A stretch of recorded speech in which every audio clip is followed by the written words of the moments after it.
Salut, le vendredi c'est n'importe qui, aujourd'hui c'est l'équipe des Seigneurs d'Outre-Monde. Donc je suis Rémi Hoffman, le réalisateur, Leslie Fenris, le scénariste, et Cyril Yard, le responsable technique. Donc les Seigneurs d'Outre-Monde, c'est un long métrage médiéval fantastique sur lequel nous travaillons depuis 5 ans et nous allons vous en parler tout de suite. Et aujourd'hui, pour le sommaire, nous avons les sorties animées manga avec le Blu-ray de Cusco et le tome 2 de Dimension W. Ensuite, on aura une interview au sujet de Batman Arkham Knight. Et enfin, les oubliés de la préhistoire, mais tout de suite, les news.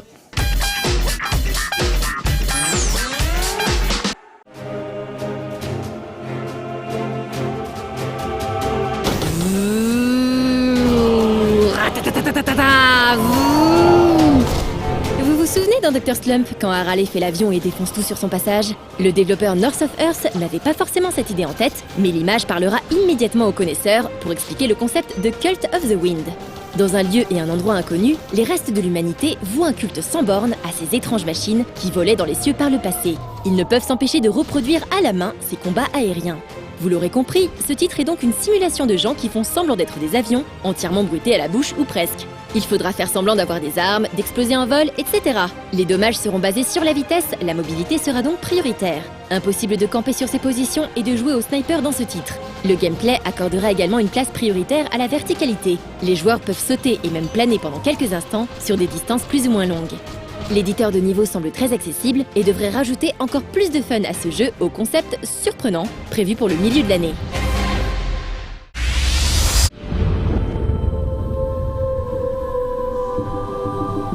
Sony a annoncé récemment l'arrivée en Europe de 3 jeux Japan Studio. Soul Sacrifice Delta disponible le 14 mai prochain, Oreshika Tainted Bloodlines et Freedom Wars.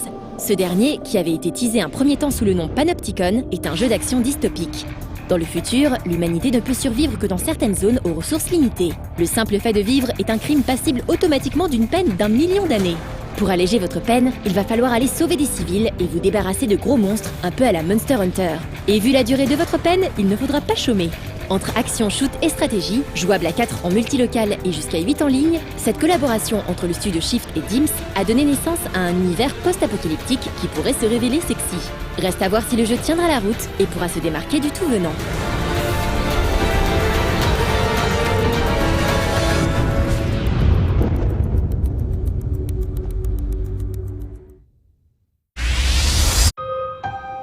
The Blackwell Epiphany est un de ces titres qui séduit dès les premiers instants. Ça sent le point and click, ça affleure de nostalgie, ça évoque la grande époque du 8-bit. Développé par Wadjet Eye, studio fondé par Dave Gilbert à New York, il s'agit de l'ultime épisode d'une série commencée en 2006. Dans le premier épisode, Rosa Blackwood héritait d'un fantôme, Joey Malone, suite au décès de sa tante dans un asile psychiatrique. Désormais, elle met son talent au service des âmes en danger. En effet, quelqu'un ou quelque chose déchire les âmes en deux et personne ne peut rien y faire si ce n'est nos deux héros. Les deux personnages ont bien sûr des capacités propres et il sera possible de contrôler l'un ou l'autre à tout moment. Pour cette conclusion, le développeur annonce que le jeu est le plus long de toute la série. Le titre est disponible pour Windows depuis hier, mais pour ceux qui hésitent avant de franchir le pas, une démo est jouable gratuitement.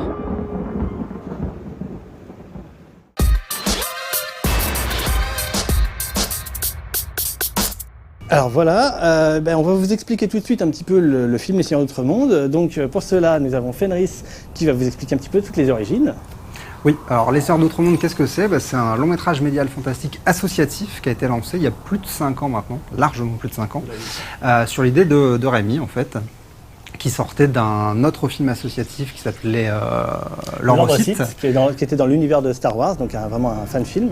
Voilà, et cette première expérience lui a donné envie de se lancer dans son projet, son grande œuvre, donc un long métrage médial fantastique. Donc à l'heure actuelle, il y a plus de 200 personnes qui sont passées sur les tournages. On a tourné un peu dans toute la France, Normandie, Picardie, région parisienne. C'est un univers qu'on a développé exprès pour le film, qui se repose sur les grands codes du genre, mais qu'on a essayé de réactualiser un petit peu pour donner de la fraîcheur et de la nouveauté au truc. Voilà, l'idée c'était que il y a plein de grands films qu'on avait adorés. On parlait de Willow, des Seigneurs des Anneaux, plein de choses comme ça. Et c'est vrai que en France c'est pas trop possible de faire un film médiéval fantastique parce que c'est compliqué au niveau du financement, au niveau de plein de choses. Donc on s'y est lancé comme ça, et avec plein de passionnés qui nous ont rejoints. Donc des gens qui font à la fois, donc il y a des comédiens, des techniciens pros et non pros de l'audiovisuel audiovisuel, mais tout vraiment bénévolement en tant que passionné. Des cascadeurs, des danseurs, des cracheurs de feu, on avait plein de choses. Et donc ça a été vraiment une super aventure étalée sur ces 5 années, où on a pu tourner à la fois donc, dans des châteaux, dans des marais, dans des scènes de bataille, parfois des tournages avec plus de 60 personnes, donc c'était vraiment une grosse aventure. Ouais, maintenant les sorties animées manga. Ah bah ça me paraît bien, ouais.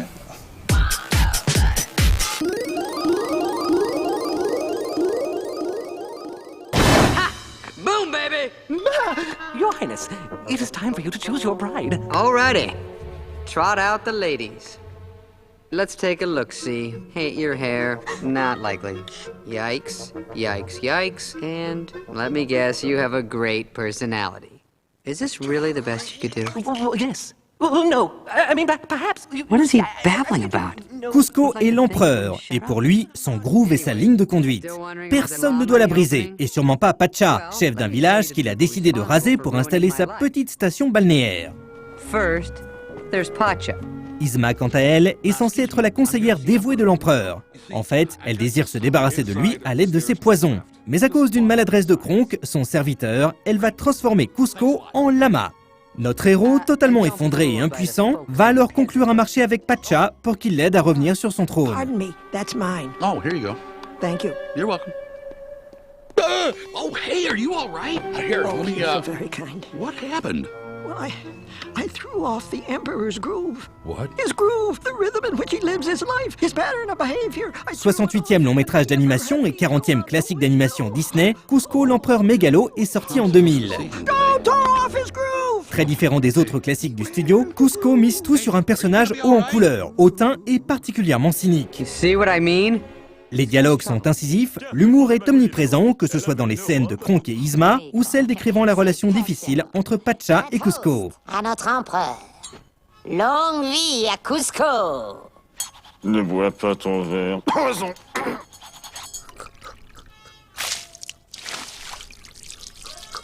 Le film, dans sa version Blu-ray, bénéficie d'un transfert HD de qualité. Les couleurs sont particulièrement vives et rendent honneur à la qualité visuelle du long métrage d'animation. Comme pour le Blu-ray de Lilo et Stitch, Disney n'a pas intégré dans le package la suite du film sorti en direct ou vidéo. Dommage. Nous étions en train de porter un toast à ta longue vie et à la santé de ton règne. Ouais. Alors, qu'est-ce que tu vas faire? C'est vrai que ça fait longtemps que tu traînes dans le coin. Et longtemps, c'est rien de le dire. Ça risque d'être... VF comme VO sont tous deux de bonne qualité. Il y a pourtant un oubli particulièrement dommageable dans la version originale. Les chansons ne sont pas traduites et sous-titrées. Où vas-tu décoter un nouveau boulot? Plus sur la tête. Ça va pas être simple. Plus de brocoli? Parce que tu es, disons-le franchement, tu vas dépasser la date limite de fraîcheur. Et je dis ça sans vouloir te vexer. No touchy. Demon llama! Demon llama? Where?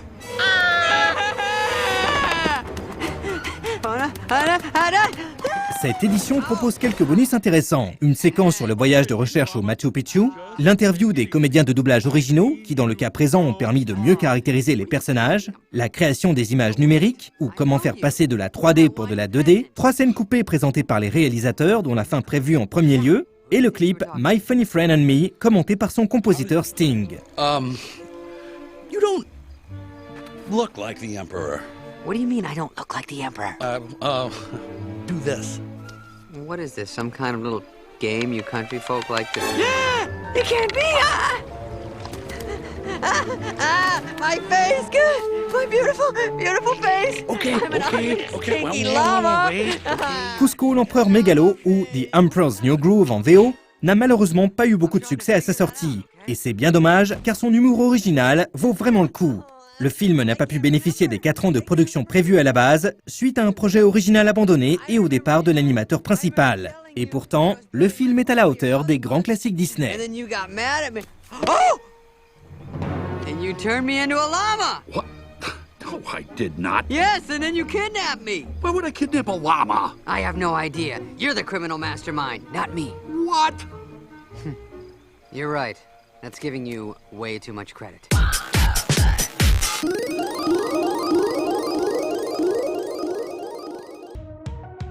Iwahara Yuji est un mangaka actif depuis 1996. Il s'est notamment fait remarquer pour sa participation à Darker Than Black. Il a travaillé tout d'abord sur la première série animée en posant les bases de son chara-design, puis avec un manga racontant la suite immédiate de celle-ci. Sous-titré Shikoku no Hana, l'histoire est parue en 4 volumes entre 2009 et 2011. Sa nouvelle série s'appelle Dimension W, commencée en 2011 et comptant pour l'instant 5 tomes au Japon. C'est Ki-hoon qui a repéré l'auteur et son histoire de SF. Le 2e volume est disponible en France depuis le 10 avril. Dimension W se déroule en 2072, alors que l'humanité a découvert avec les coils un moyen de distribuer de l'électricité sans fil et de manière inépuisable. Se basant sur les travaux de Nikola Tesla et la découverte d'une mystérieuse nouvelle dimension, les coils sont de minuscules machines à la puissance prodigieuse. Leur utilisation est sévèrement encadrée par la méga corporation New Tesla Energy. Kiyoma est un récupérateur, un fossile d'un autre temps qui refuse l'intrusion des coils dans sa vie et aime bricoler ses vieilles bagnoles à l'essence. Il excelle dans la récupération de coils modifiés illégalement, jusqu'au jour où il tombe sur un os. Mais un os des plus charmants, une androïde du nom de Mila, confondante d'humanité.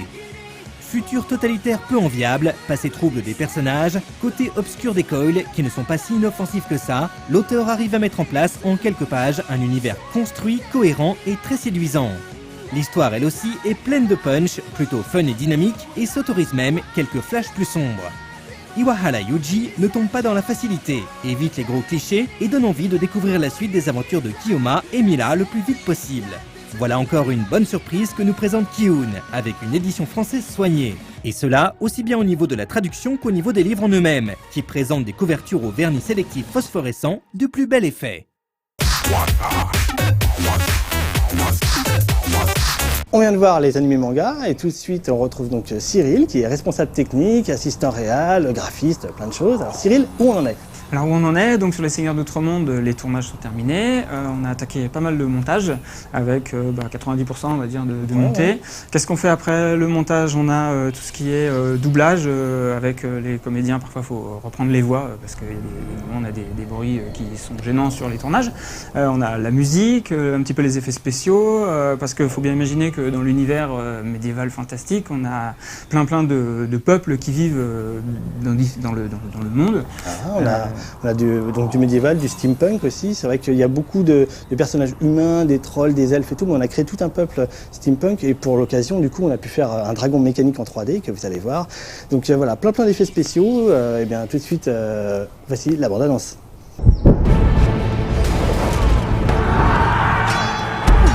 Espèce de vieux taré! Garde debout! Qu'est-ce qui vous est passé par la tête? Vous êtes complètement malade! Mais qu'est-ce que tu crois? Que c'est un ange? Qu'il va nous remercier, nous les humains? Alors qu'on lui a pourri sa vie pendant plus de 1000 ans? Trouvez-les et rapportez-moi leur tête. Debout, Vermine, nous sommes arrivés. Où ça? À Sandia, notre cité. Eh oh! Tu sers des carottes. Hein? C'est ça l'hospitalité elfique? Il y a parfois des situations où les hommes peuvent commettre des actes insensés. Vous vouliez parler de ce genre d'acte insensé? Effectivement, c'est un très bon exemple. Oh, espèce de barbare sans cervelle! Mais qu'est-ce que vous avez fait? Il semble n'y avoir personne. Mais nous devrions quitter. Bonjour! Y a quelqu'un? Ouais, on peut aussi la jouer comme ça. Mais qu'est-ce qui te retient, Mystique? À la trouille? Mais des comme toi, j'en ai pas le cap tous les matins pour nourrir mes chiens. Ah ouais? Ouais.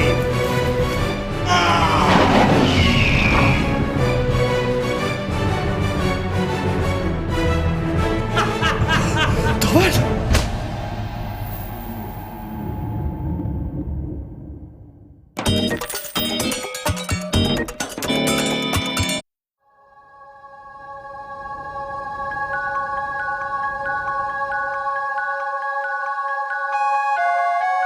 Cela fait maintenant presque 10 ans que Dofus divertit ses joueurs à travers le monde.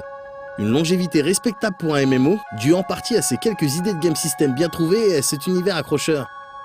Et c'est à l'occasion de ce prochain anniversaire que nous avons rencontré Mathieu Bourguin, alias Liken, lead game designer chez Ankama, qui nous parle entre autres des étapes clés du développement de Dofus. Quand le jeu est sorti, le modèle économique était un peu différent. Il n'y avait pas, comme maintenant, une période d'essai illimitée. En gros, on avait juste 15 jours d'accès illimité dans lequel on pouvait visiter l'ensemble du jeu. Donc on a modifié ça, je crois environ 1 an après la sortie du jeu. On est passé sur un système dans lequel les joueurs peuvent tester le jeu de façon illimitée, mais avec quelques bridages sur les zones auxquelles ils ont accès, les niveaux que les joueurs peuvent atteindre, etc. Et c'est là que le jeu a vraiment commencé à décoller, lors de ce changement de modèle économique. On s'est aperçu que les joueurs avaient besoin de beaucoup plus qu'une phase classique de 15 jours pour découvrir un peu la richesse du jeu, apprivoiser le jeu et devenir vraiment fan. Et donc c'est là que ça a commencé à vraiment exploser. Après, on a eu comme gros moment très fort quelques années après le passage de la 1.29 à la 2.0. Donc qui correspond à une refonte graphique complète du jeu, des décors, des personnages, des monstres, des animations, mais même des sons. Donc là, ça nous a demandé quand même 2 ans de travail. C'était un chantier beaucoup plus long que prévu. Le premier délai au début, le premier objectif, c'est de réussir à faire ça en 6 mois. Je crois que déjà au bout d'1 mois, on s'est rendu compte qu'on n'y arriverait jamais. Donc c'était assez laborieux, ça a été très long de faire accepter un peu ces changements aussi à la communauté qui était vraiment accrochée à l'ancienne version. Il y avait une nostalgie quand même très très forte. Parce qu'on s'est pas contenté de juste mettre plus de détails, on a aussi revu certains points de la direction artistique un peu du projet. On est resté tout à fait fidèle au projet, mais c'est vrai qu'on a essayé de le faire un peu évoluer, le rendre un peu plus moderne.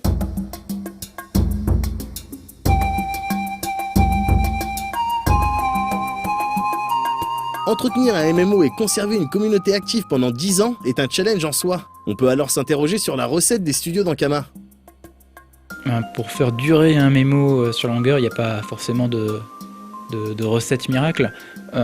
Sur Dofus, on a eu peut-être, je sais pas, la chance d'avoir un jeu au moment de sa sortie, donc en 2004, qui avait un contenu par rapport aux jeux qui sortent maintenant assez limité. En termes de taille, en termes de nombre de donjons, en termes de fonctionnalités. Il y a plein de fonctionnalités que le jeu ne possédait pas à la sortie, qui aujourd'hui sont considérées comme indispensables. C'est à remettre dans son contexte, en 2004. Et donc, il y avait énormément de choses à faire encore, à apporter sur ce jeu, justement. À la sortie, il n'y avait pas de système de PVP réellement évolué. Les achievements, c'est par exemple un système qu'on a sorti il y a un an et demi environ. Il n'y avait pas de système de guild à la sortie. On a ajouté, pareil, quelques années après, un système d'élevage. Donc voilà, le jeu s'est vraiment construit bloc par bloc. À chaque fois qu'on rajoutait un bloc, une fonctionnalité, on gagnait des joueurs. Ça fonctionne un peu toujours comme ça, forcément.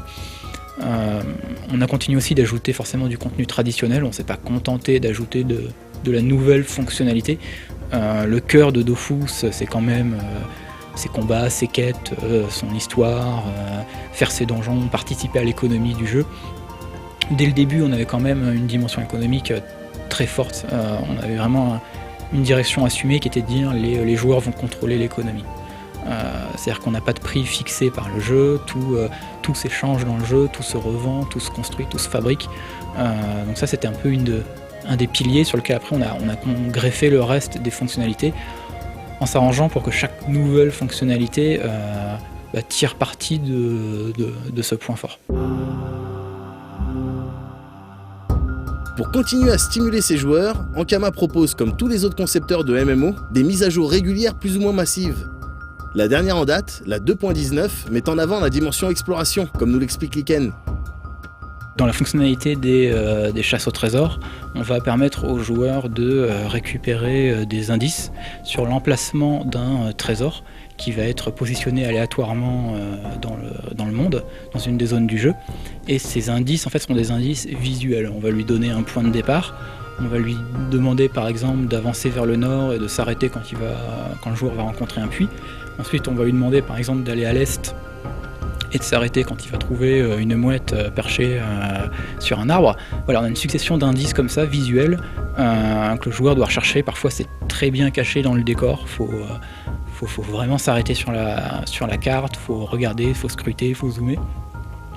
Et une fois que le joueur arrive à la carte de destination, en gros, il va pouvoir faire un combat contre un monstre coffre qui va protéger justement la récompense un coffre. Donc c'est vraiment une fonctionnalité différente de ce qu'on a fait précédemment dans le jeu. C'est une fonctionnalité qui repose pas vraiment sur les combats, mais beaucoup plus sur l'exploration.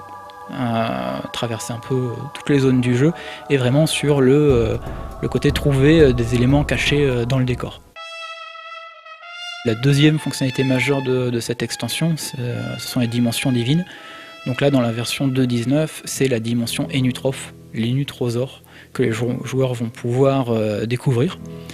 Donc en fait, le concept des dimensions divines, ce sont des zones qui ne sont pas accessibles comme les autres zones où il suffit de se rendre à la bordure de la zone ou de prendre un bateau, par exemple. Il faut commencer par trouver l'entrée de la zone. Pour entrer dans une dimension divine, il faut trouver son portail dimensionnel. Donc déjà, la première récompense, c'est de réussir à accéder à cette zone, de la trouver, de pouvoir entrer à l'intérieur. Ensuite, on a voulu en profiter pour mettre des mécaniques de jeu un peu différentes, un peu plus exigeantes dans ces dimensions. Donc typiquement, quand vous rentrez dans une dimension, vous ne pouvez pas ressortir puis re-rentrer facilement. Quand vous ressortez d'une dimension, vous ne sortez pas par le portail d'entrée. Et potentiellement, entre le moment où vous êtes rentré dans la dimension et le moment où vous décidez de ressortir, le portail a pu être fermé et ouvert ailleurs. Donc il faut retrouver son entrée. Donc c'est vraiment des zones pour lesquelles les joueurs vont devoir se préparer, préparer leurs consommables, leur pain pour regagner des points de vie, éventuellement des équipements secondaires pour s'adapter au contenu présent en jeu. C'est un peu plus une expédition, un peu plus une aventure. Il y a un petit côté survie qu'on a essayé d'instaurer en jeu. Il faut savoir que quand on meurt dans une dimension divine, quand on perd un combat, le personnage il est éjecté de la dimension. Ces zones spéciales proposent également de nouvelles règles de combat tournant autour d'un principe de bonus-malus qui devrait pousser les joueurs à faire preuve d'encore plus de vigilance et de préparation. On espère donc que ces nouvelles fonctionnalités contribueront à faire durer l'aventure Dofus, et on leur souhaite évidemment du courage pour la suite.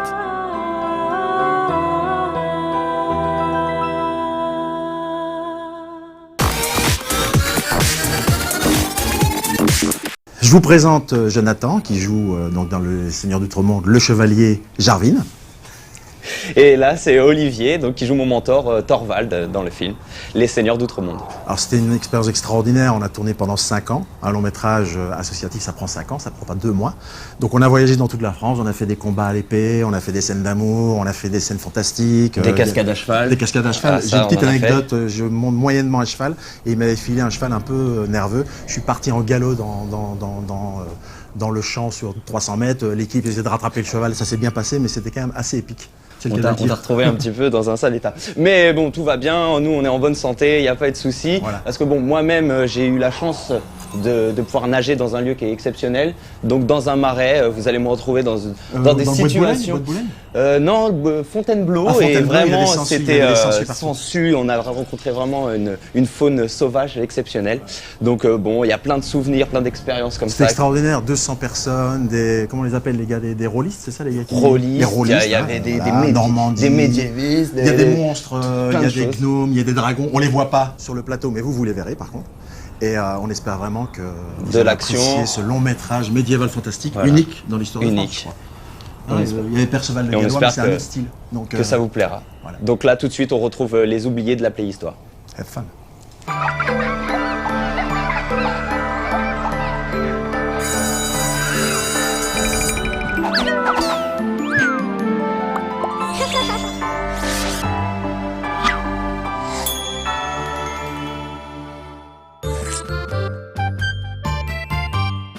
You, les enfants, vous êtes là? Y a quelqu'un? Bon alors qu'est-ce qui se passe, bon sang? Ah oui, je sais. Faites monter la télé s'il vous plaît, je suis là. Ah voilà mes enfants, vous êtes là. Bon bah voyez, pour faire suite à ce qui s'est passé la semaine dernière, je suis toujours à Akihabara, je suis toujours au Japon. Et bah j'ai pas pu rentrer en France évidemment, mais j'ai été obligé de travailler pour que je puisse me racheter une nouvelle batterie pour ma No Life Watch. Mais comme c'est l'occasion, autant en profiter. Est-ce que ça vous dirait qu'on aille visiter une nouvelle salle d'arcade? Ah super. 360, oui, tu voulais dire quelque chose? Mon petit boulot. J'étais correcteur de Framponnet. Et je peux te dire qu'il y en avait du boulot. En une semaine, j'ai pas eu le temps de tout corriger. Il y en a tellement. Super Potato. Je crois que vous avez tous déjà entendu parler de cette boutique parce que oui, à l'origine, c'est quand même une boutique, mais ce que vous ne savez pas, c'est que en dehors du 3e, du 4e étage qui vendent de Game & Watch, des jeux Famicom, des jeux Super Famicom. On y trouve aussi et surtout une salle d'arcade à l'ancienne, la Retro Game Center. Et ouais, et là franchement c'est très classe, je vous y emmène. Allez, on y va.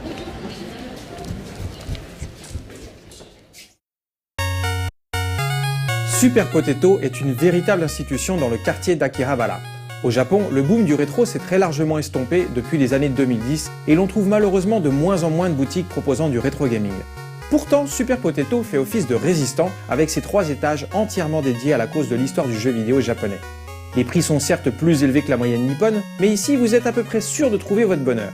Et même si vous n'êtes pas fortuné, une simple visite devrait suffire à vous dépayser tant les décors sont imprégnés de gros pixels.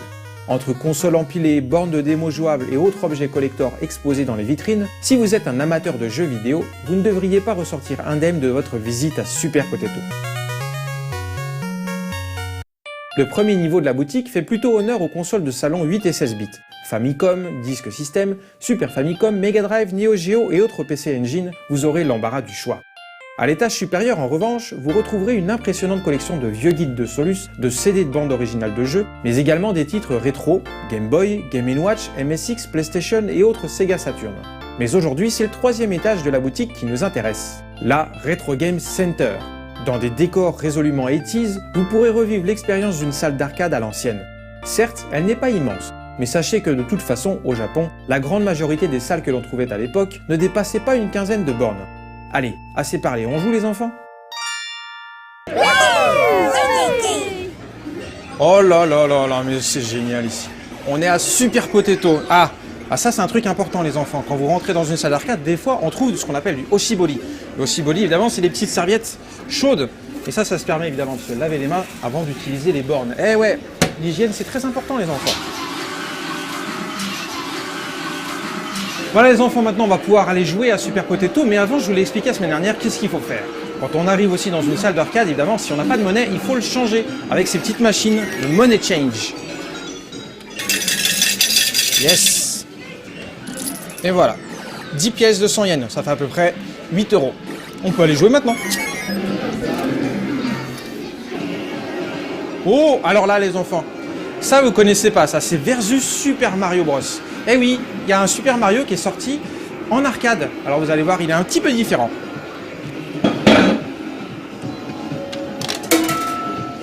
Hop. Oula, par contre, il y a un petit problème, c'est qu'il y a vachement de reflets en fait. Comment on peut faire? Ah, une petite astuce. Vous connaissez ce truc-là? Qu'est-ce que c'est d'après vous les enfants? Et non, c'est pas pour éviter que les élèves à côté de toi pompent lors d'un examen de préhistoire. Non, il faut savoir qu'à l'époque, dans les salles d'arcade, c'était que des tables cocktails. Et vous avez vu qu'ici, les tables cocktails, c'est surtout une vitre. Or, quand il y a un affichage et surtout un éclairage au néon, ça fait beaucoup de reflets et ça gêne pas mal les joueurs quand ils sont obligés de se lancer dans une partie. C'est pour ça qu'ils utilisent ce petit truc ici. Voilà, et ça évite pas mal de reflets, c'est très pratique. Et c'est parti mon Mario.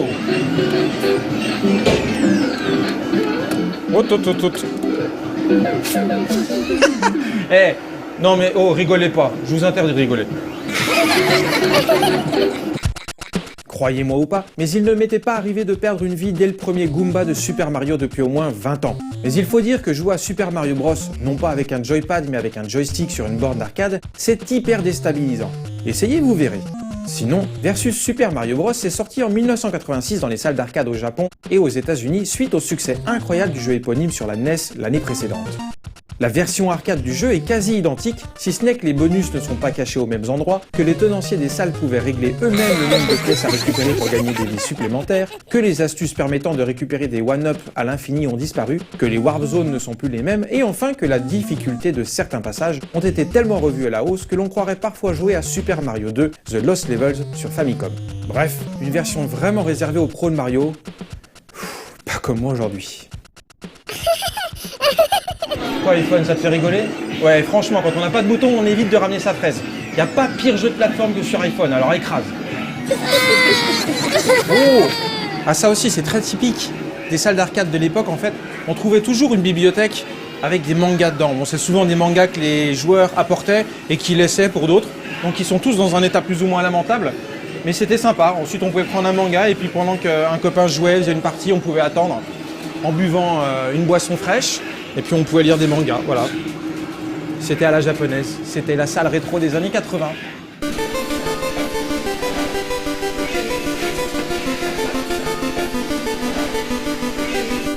Au total, la salle Retro Game Center de Super Potato propose une grosse vingtaine de machines d'arcade, mélangeant aussi bien les tables cocktail que les bornes d'aujourd'hui plus standards comme des Blast City ou des Astro City de Sega.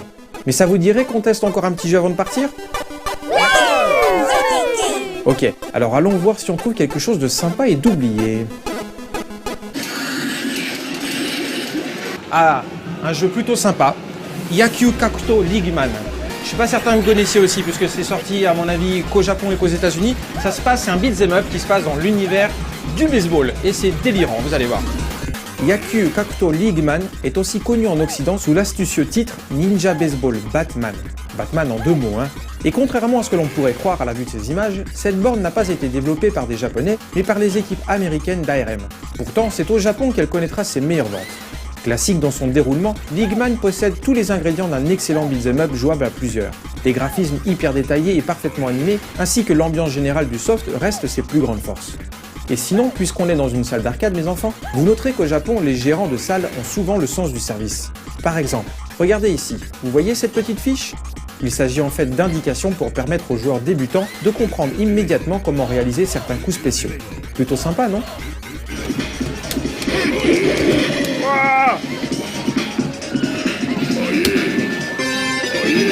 C'est fini. Mais en tout cas, ce petit jeu, c'est un très bon jeu, un oublié de la préhistoire de 1993 par ARM. Et si vous voulez retenir le titre, c'est League Man. Voilà. Allez les enfants, il y a un truc que j'adore à Super Potato en fait, c'est le côté Dagashia. Vous connaissez peut-être pas le Dagashia, mais en fait, suivez-moi, je vais vous montrer ce que c'est. C'est toutes ces friandises en fait que les petits enfants japonais à l'époque s'achetaient. Ça coûte pas cher, c'est quoi? C'est 10 yens, 20 yens, 30 yens maximum. Et c'est des sucreries. Alors il y en a des centaines de variétés, vous pouvez regarder. Et ça vous dirait que je vous en ramène?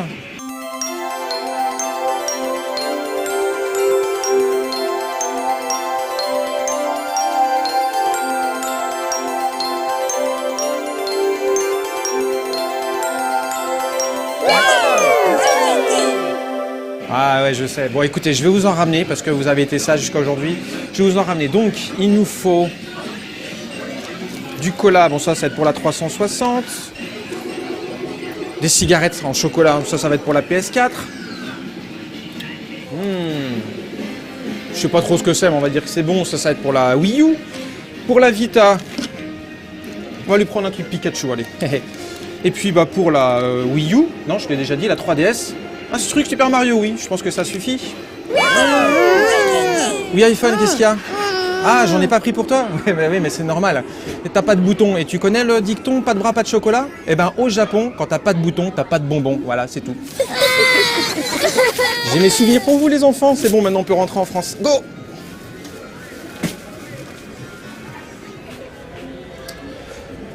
Voilà, mes chers enfants, j'espère que ça vous a plu. Maintenant, on va pouvoir rentrer en classe, hein. Donc, à tout de suite. No Life Watch on. Eh ben mes enfants, mine de rien, ça fait du bien de rentrer au collège No Life après ces 2 semaines mouvementées. Je crois que j'ai bien fait de changer les batteries de ma No Life Watch. Oui, PS4. Ah, vos bonbons souvenirs. Ne dit-on pas que les voyages creusent l'appétit?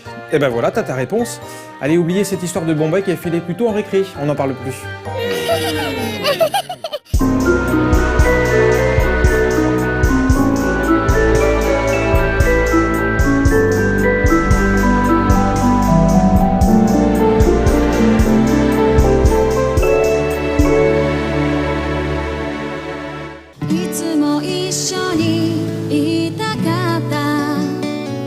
Voilà, l'émission est maintenant bientôt terminée. Mais avant de vous laisser, j'aimerais vous dire quelques petits mots sur le crowdfunding qu'on vient de lancer aujourd'hui. Rémi ? Oui, ça fait donc 5 ans qu'on bosse pour le film, donc sur notre temps libre, sur les tournages et sur la post-prod. Et il faut dire que maintenant, si on continue à ce rythme, après les tournages, les effets arrivant au compte-gouttes, il nous faudra encore des années malheureusement pour le finir. Or ça, on a vraiment envie de le finir cette année pour tous les gens qui ont travaillé dessus et donc de se mettre à temps plein vraiment sur le film. Donc c'est pour ça qu'on organise ce crowdfunding. Voilà, c'est pour ça qu'on a besoin d'argent pour pouvoir payer des gens qui vont travailler 1 mois, 2 mois, 3 mois à temps plein sur les effets, sur tous les trucages, doublage, etc. pour que vraiment on ait le produit le plus abouti possible et surtout sans avoir à attendre 3 ans. Voilà, donc vous pouvez venir nous soutenir donc, sur le site de crowdfunding My Major Company grâce au dernier incubateur et au dernier bar. Et puis bien sûr, venir nous voir sur la page Facebook des Seigneurs d'Outre-Monde ou sur le site. Voilà, merci beaucoup en tout cas de nous avoir regardés. J'espère que le projet vous plaira et encore merci pour tout. Bonne soirée. Au revoir. À bientôt.